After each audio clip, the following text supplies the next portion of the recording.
This handsome devil is the Metasonix RK2 XS VCA. Metasonix modules can be spotted in the wild by their distinctive protruding tubes. These are new old stock tubes, not modern recreations. And in the case of the RK2 here, it's actually a tube meant for use in television applications. These tubes get quite hot, so bear that in mind when you're placing it in your system. I'd advise you to avoid placing it somewhere where you have to reach over it often. Besides the tube, the first thing I noticed is that the knobs have an unusual orientation. They're basically rotated by 90 degrees, and apparently this was done to make the most of the available space and squeeze as much into 8 HP as possible. At the end of the day, it doesn't really matter which way the knobs turn as long as they do what they're supposed to do. And you'll notice these notches here are to help you find sweet spots and indicate the more important positions that you'll be using with the module. So I kind of took this as a clue to expect the unexpected with Metasonix. I like to think of the RK2 as a character VCA as opposed to something like the IntelliGel Quad VCA, which is more of a utility VCA. But enough talk, let's check out how it sounds. I'm going to start with a sine wave from a Dixie, just so we can hear some of the harmonic content added by this guy. So if I bring up the CV offset and then bring up our input level, you can start hearing that sine wave. And then you can hear it's got some added saturation there. And then if we start playing with the feedback,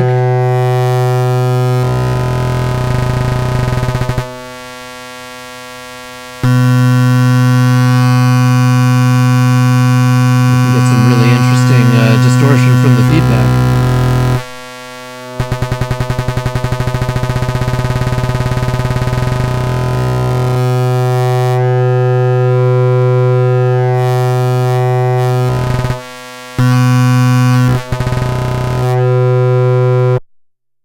Yeah, so this guy has a whopping 30 dB of gain, so you can boost soft signals, but you can also overdrive and saturate things. You can even use it as a guitar preamp, although it's recommended that you use an external preamp first.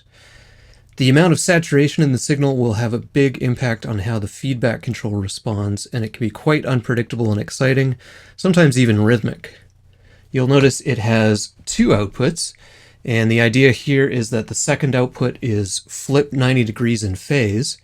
So you can cancel the two outputs to hear just the distortion, or you can pan them left and right for a false stereo effect, or it also helps if you want to create feedback loops without multing.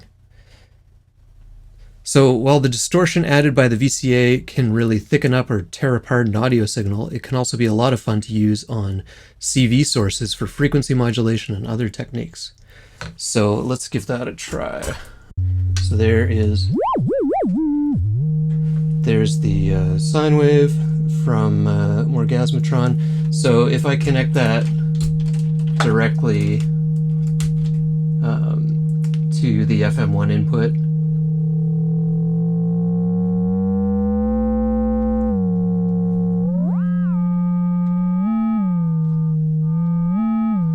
there's our normal frequency response, frequency modulation response, I should say. And then if we connect the output of the RK2, and let's just crank it all the way. And then,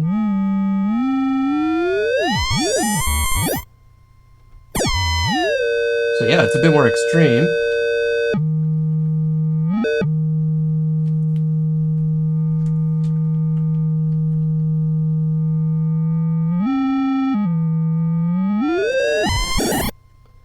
So yeah, when that input gets distorted, you get some pretty crazy frequency modulation. And then of course we can play with the feedback as well.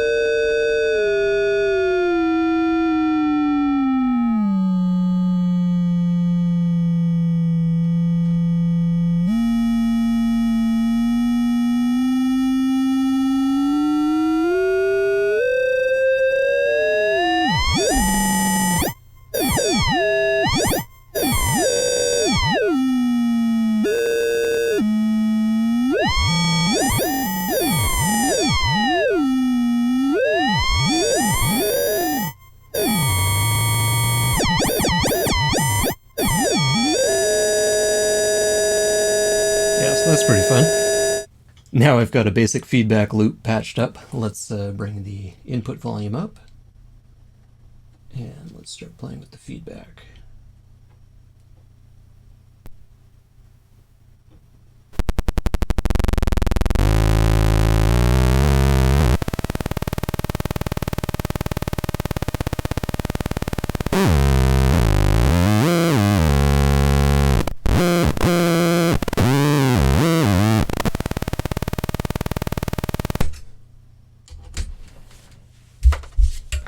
Try running that through a filter.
Okay, now I have a basic subtractive patch going with marbles doing the sequencing, just so we can play around with the feedback in context.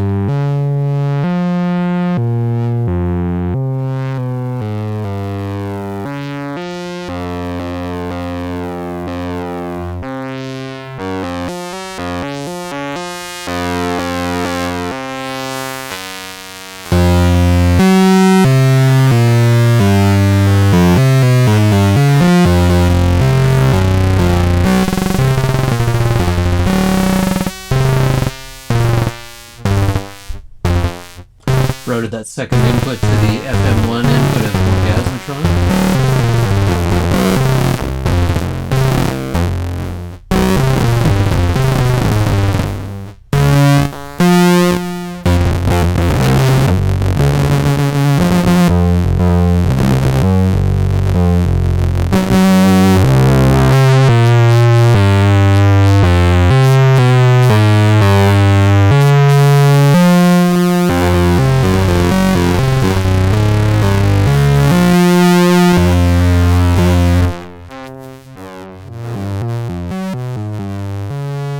So you can hear it gets pretty juicy when you overdrive it.